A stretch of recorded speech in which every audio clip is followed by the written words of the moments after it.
Hello everyone. Welcome to my YouTube channel. You all know I am Nilima and currently I am doing PhD in IISc Bangalore in Molecular Biophysics Unit Department. So जो भी बच्चे start करना चाहते हैं CSIR के लिए preparation, सो आज हम बात करने वाले हैं उसके सिलेबस के बारे में. How you should study, that is the main point. Because हमारे पास CSIR का अगर सिलेबस हम लोग देखेंगे तो उसमें टोटल 13 टोटल 13 यूनिट्स हमें मिलेंगे और जिसमें पूरा बायोलॉजी इंक्लूडेड होता है.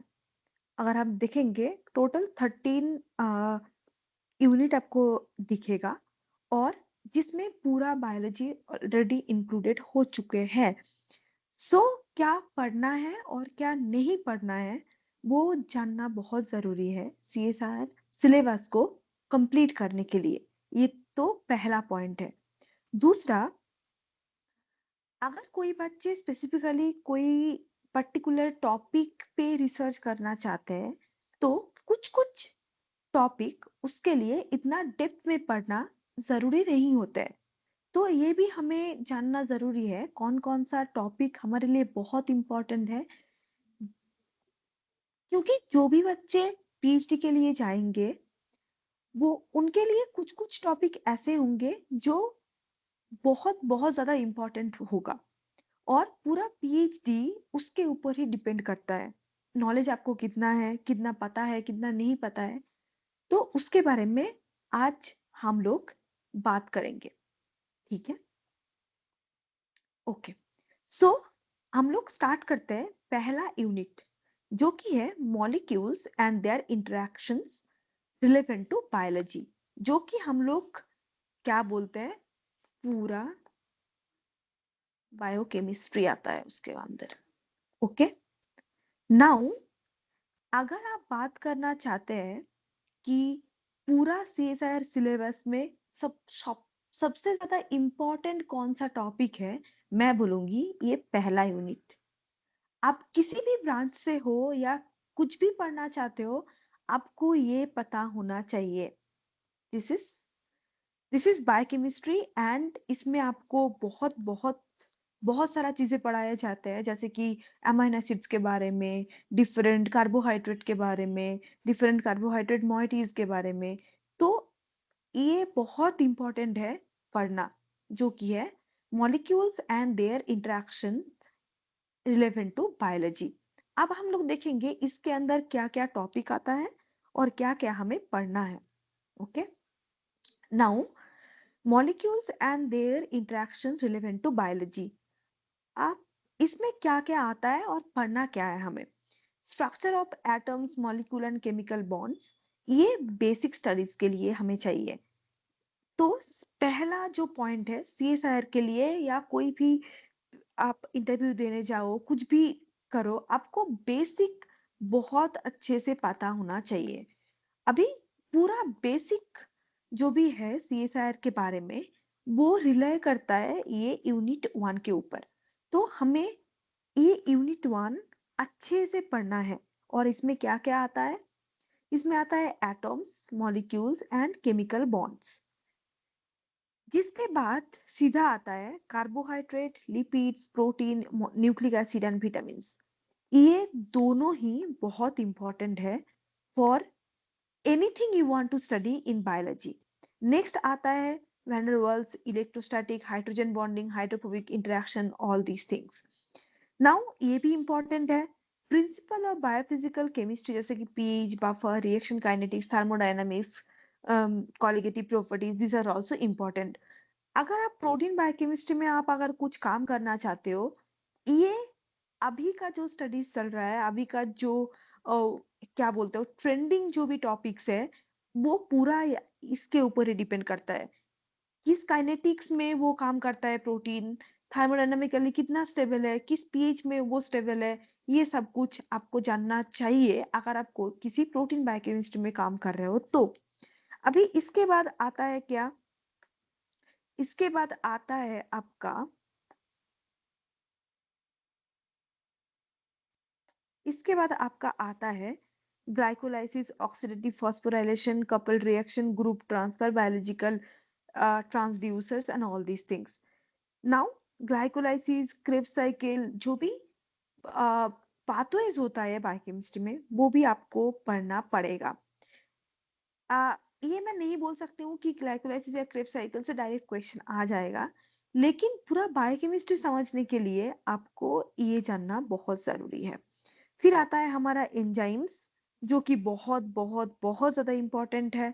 बहुत सारा क्वेश्चंस एंजाइम से आते हैं, जैसे कि competitive, non competitive, all these things.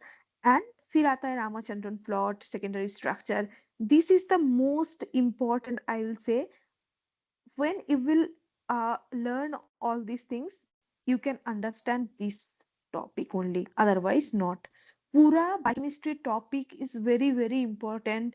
आप जिस भी फील्ड में काम करना चाहते हो बायोकेमिस्ट्री आपको पढ़ना पड़ेगा। तो ये बहुत ज्यादा इंपॉर्टेंट है। अभी इसके बाद क्या आता है? इसके बाद आता है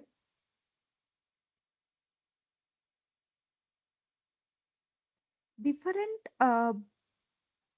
इसके बाद क्या आता है? इसके बाद आता है different conformations of nucleic acid, A B Z, DNA, micro DNA, tRNA and all these things. तो ये भी इम्पोर्टेंट है, इससे भी क्वेश्चंस आते हैं। ए बी जेड डीएनए में डिफरेंस क्या होता है, टीआरएनए का बेसिस के बारे में आता है, माइक्रो आरएनए के बारे में आता है, तो ये भी आपको इम्पोर्टेंट है। Now, metabolism of carbohydrate, lipid, amino acid, nucleotides and vitamins. This is also important. So मैं बोलूंगी पूरा बायोकेमिस्ट्री चैप्टर पूरा ही important है। आप जिस भी टॉपिक में पीएचडी करना चाहते हो, जिस भी टॉपिक में काम करना चाहते हो, this is the basic I will say. And आपको पढ़ना चाहिए।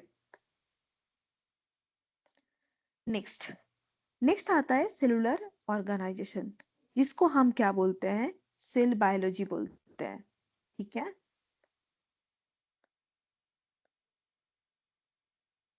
Cell biology. अभी क्या आता है सेल बायोलॉजी?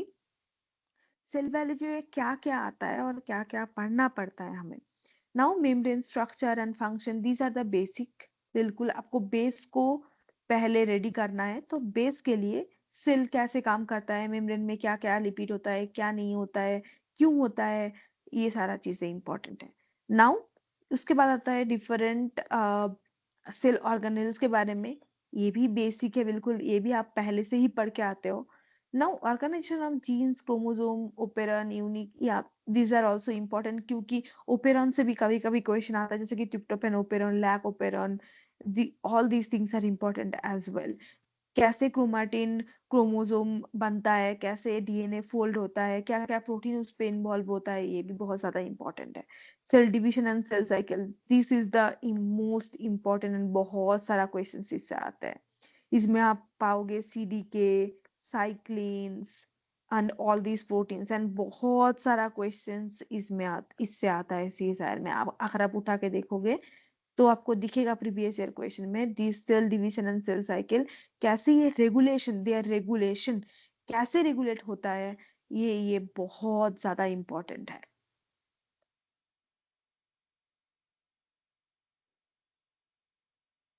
इसके बाद हम लोग क्या आता है?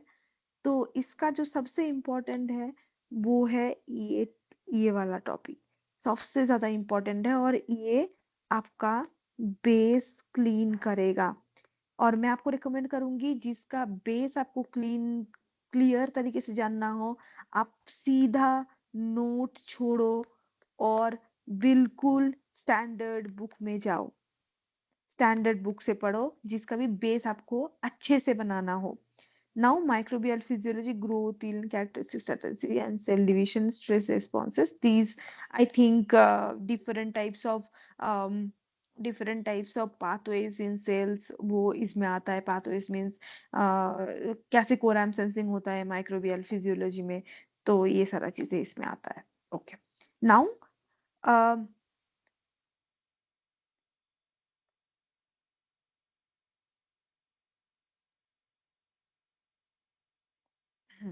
नाउ हम लोग क्या करेंगे?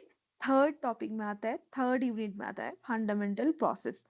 ये ये फंडामेंटल जो भी प्रोसेस है, जिसमें आता है डीएनए रेप्लिकेशन, ट्रांसक्रिप्शन, ट्रांसलेशन, ये सारा कुछ इसमें आता है, और जिसको हम लोग मॉल बायो के नाम से भी जानते हैं, molecular biology. Now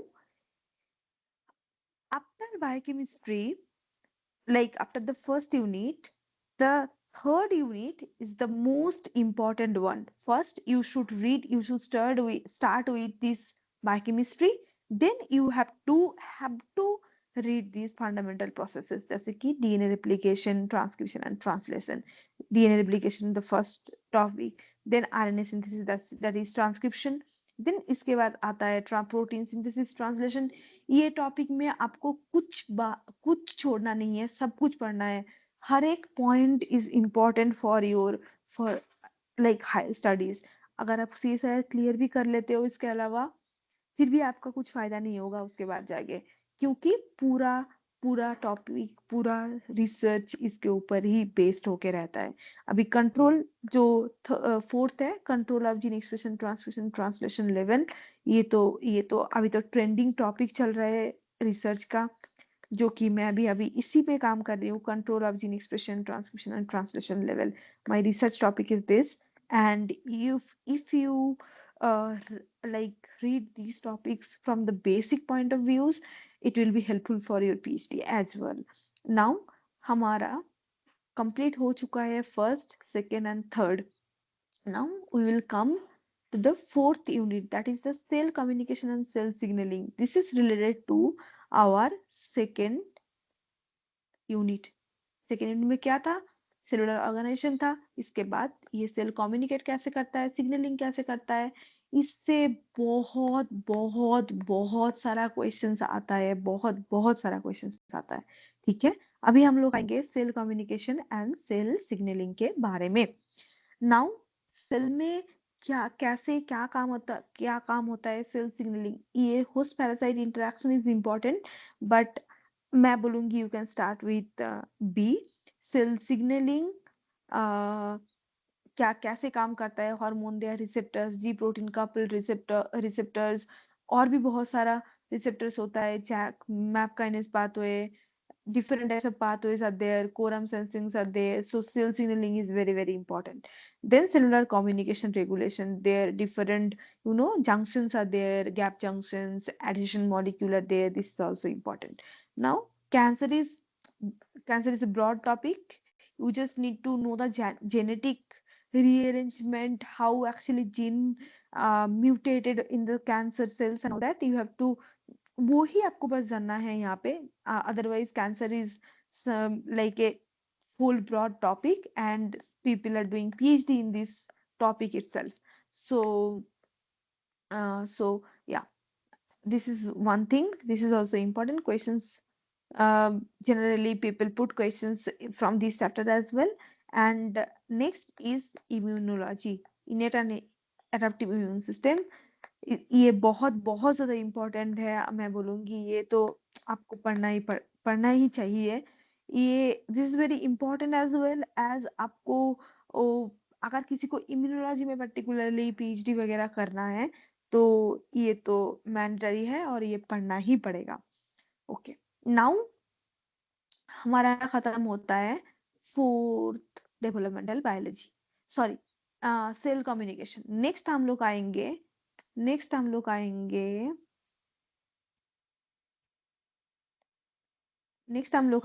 fifth developmental biology पे। अभी डेवलपमेंटल बायोलॉजी से बहुत सारा क्वेश्चंस आता है। ओके, डेवलपमेंटल बायोलॉजी से बहुत बहुत क्वेश्चंस आता है, और सीएसआईआर के लिए ये इम्पोर्टेंट एक यूनिट होता है जो कि आप प्रिपेयर कर सकते हो। नाउ जिसको भी जो भी पर्टिकुलरली ड्रोसोफिला पे, सी एलिगेंस पे, इस सब टॉपिक में पीएचडी करना चाहते हैं, इसके लिए ये डेवलपमेंटल बायोलॉजी बहुत बहुत बहुत इंपॉर्टेंट है। और आप सीधा जाओ गिलबर्ट पे और गिलबर्ट से आप प्रिपरेशन स्टार्ट करो, जिसको पीएचडी करना है डेवलपमेंटल बायोलॉजी के टॉपिक में। और जिसको नहीं करना है वो भी गिलबर्ट से जाके पढ़ सकता है, नहीं तो आप नोट भी बना सकते हो directly from standard book, and आप नोट, कोई भी नोट भी फॉलो कर सकते हो। आ, लेकिन जिसको भी पीएचडी करना है सीधा गिलबर्ट पे जाओ, बिल्कुल बेसिक से पढ़ना स्टार्ट करो डेवलपमेंटल बायोलॉजी को। और ये बहुत इजी एक टॉपिक है सीएसआर को, सीएसआर पे आप ये एग्जाम पे ये आप टारगेट कर सकते हो, ये this is, you can do it. Now अब मैं आती हूँ नेक्स्ट में। नाउ ये जो पांच है, इस पांच में से एक तो पहला आपको टारगेट करना है बायोकेमिस्ट्री, क्या पढ़ना चाहिए। ठीक है, आपको सेल्फ ग्रोथ के लिए क्या पढ़ना चाहिए। एग्जाम सीएसआईआर तो ठीक है, क्रैक हो जाएगा, लेकिन आपको इंटरव्यू भी तो क्लियर करना है ना, और आपको बेसिक नॉलेज भी होना चाहिए ना काम करने के लिए। तो आप स्टार्ट करो सीधा बायोकेमिस्ट्री से। एक, दो, आप देन पढ़ो ये फंडामेंटल प्रोसेसेस। तो यूनिट वन पहले स्टार्ट करो, यूनिट टू उसके बाद पढ़ो, देन जाओ, सॉरी, यूनिट वन के बाद unit three, okay, then unit two, then unit four. Unit two and four को आप एक साथ भी पढ़ सकते हो। तो वन के बाद थ्री आया, थ्री के बाद टू एंड फोर आया। ठीक है, इसके बाद इसके बाद ये तो हर एक स्टूडेंट के लिए इम्पोर्टेंट है, ये आपको पढ़ना ही पड़ेगा। या आप जो भी टॉपिक में काम करना चाहते हो वो फर्क नहीं पड़ता, आपको ये चार टॉपिक तो आना ही आना चाहिए। और एक हम लोग बात करेंगे जो कि है 13, यूनिट 13, मेथड्स इन बायोलॉजी। ठीक है, ये जो यूनिट्स है ये आपको हर एक जगह में चाहिए, आप नोट डाउन कर लो। कुछ भी आप रिसर्च में जा रहे हो, इंटरव्यू देने जा रहे हो, ये यूनिट आपको पढ़ना पड़ेगा। एक, तीन, दो, चार, 13, अच्छे से क्लियर करके जाओ बेसिक से। और ये आप नोट डाउन कर सकते हो, this is most important what I realised from my PhD as well as my CSR preparation. Okay, now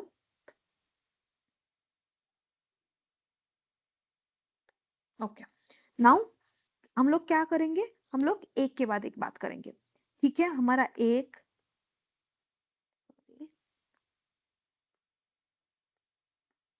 हम लोग एक, तीन, दो, चार, 13 को हम बाद में देखते हैं, ये हमारा हो गया। अभी आता है सीएसआर के पर्सपेक्टिव में और पीएचडी के पर्सपेक्टिव में। ठीक है, अभी यूनिट 5 जो है, दिस इज फॉर सीएसआईआर,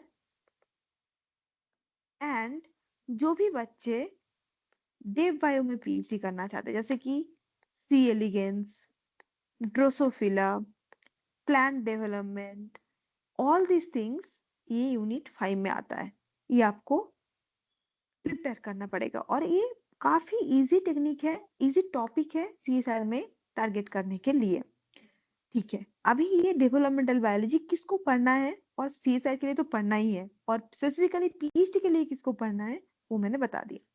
ठीक है, अभी यूनिट 5 खत्म हो गया, अभी आता है यूनिट 6, जैसे जो कि है प्लांट फिजियोलॉजी। सीएसआर के लिए बहुत बहुत बहुत ज्यादा इंपॉर्टेंट है, और जो भी प्लांट बायोलॉजी में पीएचडी करना चाहते हैं उसके लिए ये बहुत ज्यादा इंपॉर्टेंट है। आप सीधा तेज एंजाइजर में जाओ और पूरा बेसिक से स्टार्ट करो पढ़ना, जिसको पीएचडी करनी है। और जो भी बच्चे सीएसआर के प्रिपेयर कर रहे हैं वो नोट से भी पढ़ सकता है, लेकिन जो भी पीएचडी करना चाहते हैं सीधा स्टैंडर्ड बुक में जाओ, बिल्कुल पेज वन से पढ़ना स्टार्ट करो। हो गया। Now animal physiology. Okay, now जो भी बच्चे CSIR टारगेट कर रहा है, ये क्या होता है, बहुत सारा टॉपिक को लेके बनता है, जैसे कि हार्ट, किडनी, बहुत सारा टॉपिक होता है इसमें। अगर आप ये स्किप करना चाहते हो तो स्किप कर सकते हो। ये मेरा पर्सनल एक्सपीरियंस है, मैंने इसको स्किप किया था क्योंकि मैं बॉटनी से थी और मुझे प्लांट इजी लगता था, मतलब comparing to physiology, animal physiology, so I skipped it. But जो भी बच्चे एनिमल फिजियोलॉजी पढ़ना पसंद है और एनिमल फिजियोलॉजी पढ़ना चाहते हैं तो वो ये इंक्लूड कर सकते हैं, और जिसको पीएचडी करनी है उसको तो सीधा सीधा जाओ, स्टैंडर्ड बुक पकड़ो और पेज 1 से पढ़ना अभी से स्टार्ट करो। ठीक है, यूनिट 7 हो गया। अभी आते हैं unit 8। Okay, this is unit 8, inheritance biology, जो कि है, सीधा सीधा भाषा में बोलूं तो जेनेटिक्स। ठीक है, अभी ये जो मैंने एक लिस्ट दिया था ना, एक के बाद 3 पढ़ना, 3 के बाद 2 पढ़ना, 2 के बाद 4 एंड 13 इंपॉर्टेंट है, इसके साथ ये 8 यूनिट भी ऐड करो। आप किसी भी टॉपिक में काम करना चाहते हो, जो भी करना चाहते हो, भाई 8 को तो आपको इंक्लूड करना पड़ेगा, जेनेटिक्स तो आपको जानना चाहिए। ठीक है, हो गया। इसके बाद आता है क्या, डाइवर्सिटी ऑफ लाइफ। इसमें डाइवर्सिटी ऑफ लाइफ में थोड़ा थोड़ा इकोलॉजी, थोड़ा थोड़ा इवोल्यूशन, सब कुछ मिक्स करके एक टॉपिक आता है, एक यूनिट आता है, जो कि है diversity of life forms. And जिसमें अ, हम लोग जब बच्चे थे, 12th 11th स्टैंडर्ड में पढ़ते थे ना, प्लांट का डिफरेंट ग्रुप होता है, एंजियोस्पर्म, जिम्नोस्पर्म, फंजाई, ब्रायोफाइट्स, जो भी पढ़ना, वो सब यहाँ पे इंक्लूडेड है। एनिमल में बहुत सारा डिफरेंट ग्रुप्स होता है, nematode, arthropod, all these things यहाँ पे इंक्लूड होता है। तो ये भी अगर आपको पसंद है पढ़ना तो पढ़ सकता है, नहीं तो स्किप कर सकता है। लेकिन मैं बोलूंगी ये थोड़ा सा पढ़ के जाओ, क्योंकि this topic is very very important, क्योंकि इससे 2 क्वेश्चंस तो आता ही है, तो मैचिंग मैचिंग वाले क्वेश्चंस, 2 क्वेश्चंस यहाँ से आते हैं। ठीक है,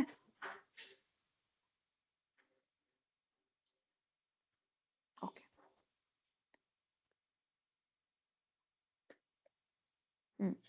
तो डाइवर्सिटी ऑफ लाइफ फॉर्म्स हो गया। ठीक है, अभी आता है ecology, evolution and applied biology. ठीक है, अभी हम बात करेंगे इस 3 टॉपिक में। ओके, नाउ इकोलॉजी, इवोल्यूशन, अगर CSIR को आपको क्रैक करना है, ये जो 2 टॉपिक है, ये जो 2 टॉपिक आपको पढ़ना पड़ेगा। ठीक है,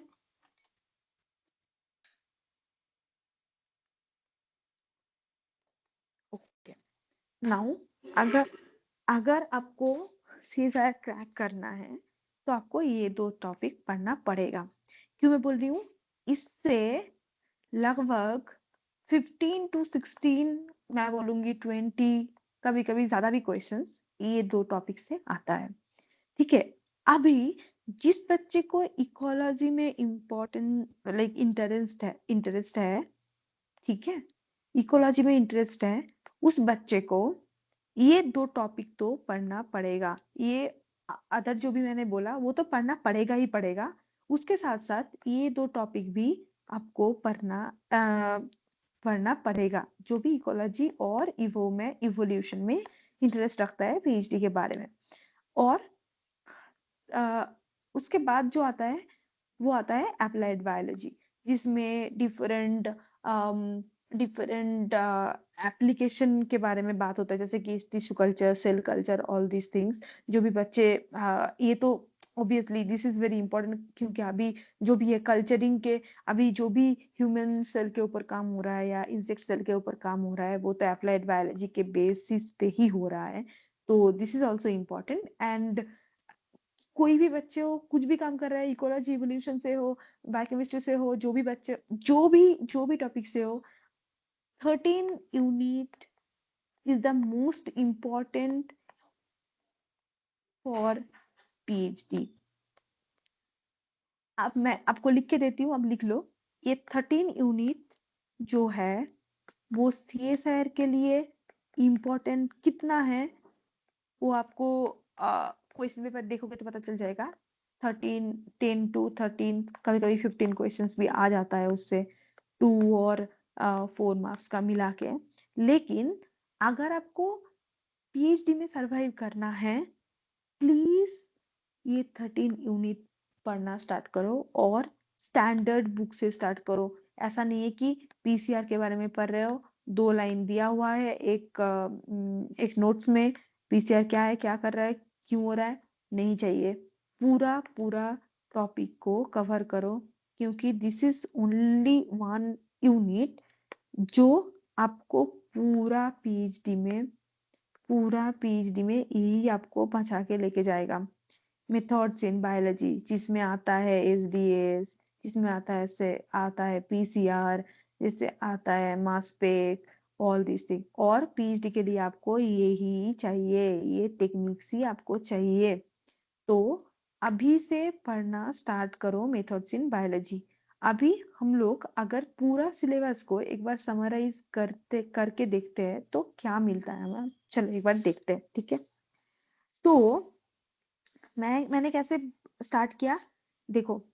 अगर सीजर को क्रैक करना है तो पढ़ना स्टार्ट करो, एक तो बात। अभी कैसे पढ़ना स्टार्ट करो वो एक बहुत बहुत इंपॉर्टेंट बात है। तो पहले आप स्टार्ट करो यूनिट 1 से। 1, ओके, फर्स्ट यूनिट 1। देन आप पढ़ो unit 3, okay. Then unit 2 plus 4, इसको एक साथ पढ़ो, 2 एंड 4, ठीक है। देन आप आ जाओ किसमें, पहला हो गया, तीसरा हो गया, पहला हो गया, तीसरा हो गया, ओके, 4 हो गया, 2 हो गया, ठीक है। अभी आप आ जाओ 8 पे, जो कि है जेनेटिक्स, ठीक है। जेनेटिक्स में आ जाओ। इसके बाद आप क्या आओ, इसके बाद आप आओ 12 पे, ठीक है। नेक्स्ट आप आओ 13 पे।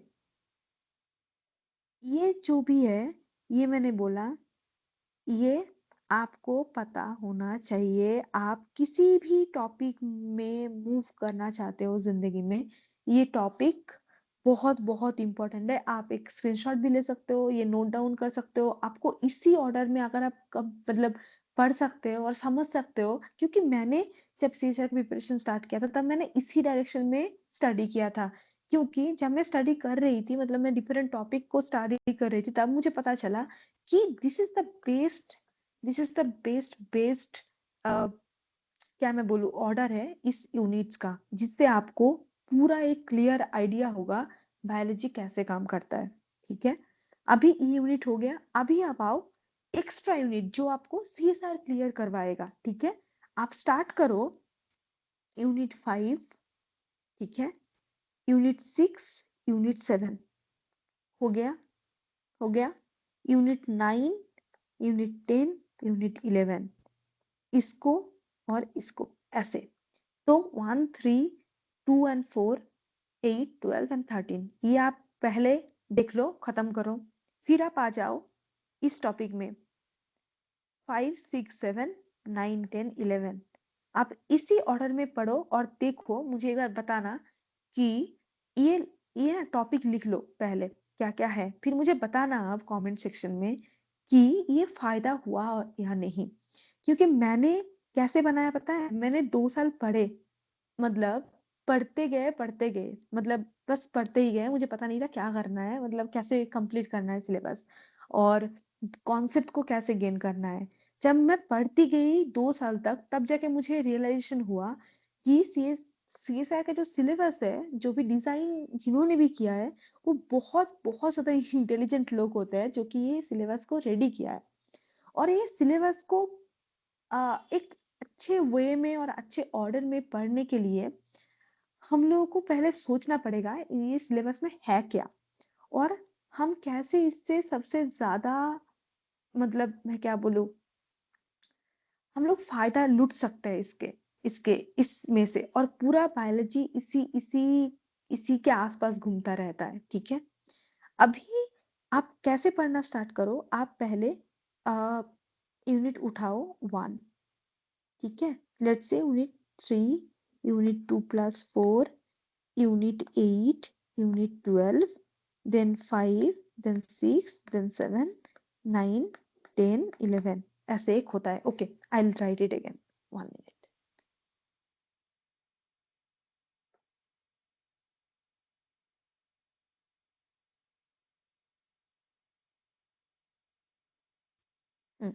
Okay, now 1, 3, 2+4, 8, 12, 13, 5, 6, 7, 9, 10, 11। ओके, ये आप लिख लो पहले। ये this is most important order. Okay, अभी क्या करना है। अभी जब आप पहला स्टार्ट कर रहे हो स्टडी करना, मैं कोई भी एक्सपीरियंस्ड बच्चे के लिए एक्चुअली नहीं बात कर रही हूँ, जो कि सीएसआर को पता है कैसे होता है एग्जाम, कैसा होता है, क्या पढ़ना है क्या नहीं पढ़ना है, सबको पता है। जिसको मुझे मुझे मैं उसके बारे में आज बात नहीं कर रही हूँ। आज जो भी बच्चे नया, जैसे कि एमएससी, मैंने मुझे कुछ कुछ मैसेजेस भी आए थे, जो भी बच्चे बात कर रहे थे कि वो स्टार्ट करना चाहते हो और कैसे स्टार्ट करें उनको पता नहीं है, ठीक है। अभी पहले ये पहले अच्छे से सुन लो और समझ लो कि अगर आपको सिलेबस कंप्लीट करना है, उसके लिए पहले आप 1 साल दो खुद को। 1 साल देने के बाद आप एक्सपेक्ट करना कि मुझसे क्लियर होगा। उससे पहले आप पढ़ो अच्छे से, क्योंकि आपको बस ये शायद क्लियर करना आपका मकसद नहीं है, राइट। आपको इंटरव्यू भी क्लियर करना है, अच्छी जगह से पीएचडी भी करना है, वो भी आपको आपका मकसद है। तो जस्ट क्लियर करने के लिए आप नोट्स पढ़ते जाओ और प्रीवियस ईयर क्वेश्चन पढ़ते जाओ, जो कि फ्यूचर के लिए आपके लिए बिल्कुल भी हेल्पफुल नहीं होगा। आप सर्वाइव भी नहीं कर पाओगे पीएचडी में। अभी आपको कैसे पढ़ना है, पहले आप एक एक टॉपिक में, लेट्स से हमारे पास 13 टॉपिक है, 13 टॉपिक है, उसको 15 डेज में एक टॉपिक को 15 डे में पढ़ना स्टार्ट करो। एक टॉपिक को, जैसे कि ये जो यूनिट 1 है उसको 15 डेज में कंप्लीट करो, ठीक है। नेक्स्ट में सेम 15 डेज 15 डेज 15 डेज करके कंप्लीट करना है, सेम। अभी अगर मैं बात करूं तो 13 यूनिट्स, 15 डेज, राइट।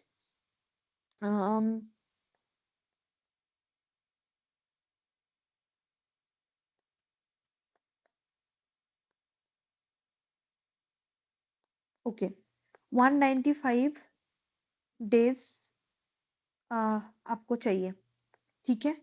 पहले आप 15 डेज करके कंप्लीट करो, ठीक है। अभी ऐसा नहीं हो कि आप जब 12th में आओ इसका सब भूल जाओ, ऐसा नहीं होना चाहिए। आपको एक एक दिन निकाल के, बीच बीच में निकाल के, जो भी आपका पढ़ा, मतलब आप पढ़ चुके हो, वो आप रिवीजन करना स्टार्ट करो। थोड़ा थोड़ा एक एक दिन निकाल के, क्या है, क्या क्या था, इसका एंजाइम का नाम क्या था, वो क्या था, ये क्या था, ये पढ़ना स्टार्ट करो, ठीक है।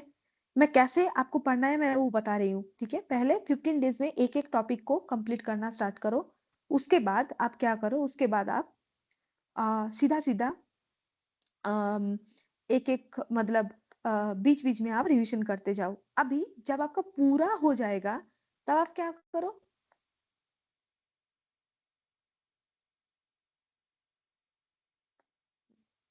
जब आपका पूरा हो जाएगा तब आप क्या करो, वो 15 डेज को घटा के 5 डेज में लेके आओ, ठीक है। जैसे कि इसको यूनिट 1 को आपको पढ़ने में पहले 15 डेज लग रहा था, राइट। अभी वो आएगा 5 डेज में, राइट। उसके बाद जब थर्ड राउंड ऑफ रिवीजन होगा, ये आएगा 2 डेज, ठीक है। अभी जब फोर्थ राउंड ऑफ रिवीजन आएगा, ये आएगा 1 डे। जब सिक्स राउंड ऑफ रिवीजन आएगा, वो आएगा 1 आवर। मतलब आप जब इस फेज में आओगे तब आप जस्ट जस्ट वो आपका नोट्स का, और जब 15 डेज लगा रहे हो, मेक प्रॉपर नोट्स। जब भी आप 1 आवर में आओगे ना उस फेज में, तब आप बस लेट्स से नोट में 10 पेजेस आपने बनाया नोट्स का, 10 पेज का आप बस ऐसे पन्ने टर्न करोगे और आपको पता है उस पन्ने में क्या है, ऐसे फेज आएगा। तो जब आप 1 साल टाइम दो खुद को, अभी 1 साल बाद जो आपका फेज आएगा, आप देखना आपका 13 यूनिट है ना, 13 यूनिट का 13 डेज लगेगा रिवीजन देने में। और ये मैं इसका मतलब मेरे साथ ये हो चुका है, तो मैं इसीलिए बात कर रही हूँ कि आपका CSIR 13 यूनिट है ना, ऐसे लोग बोलते हैं ना कि कैसे कैसे करना है, इतना बड़ा सिलेबस है, ये है वो है, बहुत सारे लोग बात करते हैं। तो ये कभी भी एक दिन में आ, एक दिन में एक दिन में CSIR कभी नहीं होगा। आप खुद को 1 साल दो, CSIR होगा। जो भी नए बच्चे हैं, जो भी BSc, जो भी MSc, जो भी MSc के MSc के बाद के पोस्ट MSc के बाद बाद जो भी बच्चे घर में हैं अभी, जो भी MSc के बीच में भी है, मिडिल ऑफ MSc, जो भी बच्चे wants to clear CSIR और PhD, प्लीज पढ़ना अभी से स्टार्ट करो, नहीं तो CSIR कभी नहीं होगा। और CSIR के लिए आपको कॉन्सेप्ट चाहिए। इंटरव्यू में अगर जब अच्छे इंस्टीट्यूट में आओगे ना, जैसे कि ISC और इस सब में आओगे, तब आपको तब तब आपको कोई नहीं पूछेगा कि आपने कितना साल लगाया ये क्लियर करने में। आपको ये पूछेगा कि इस दिन का नाम क्या था, उस दिन का नाम क्या था।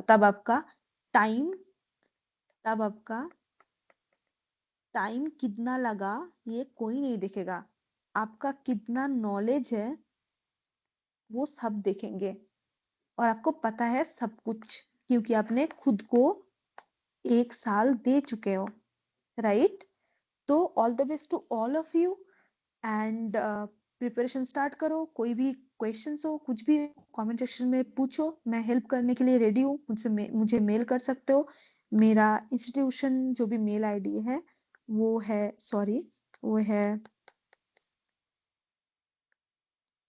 nilimahati@iisc.ac.in। ये मेरा इंस्टीट्यूशनल मेल आईडी है, मुझे सीधा मेल कर सकते हो डायरेक्टली।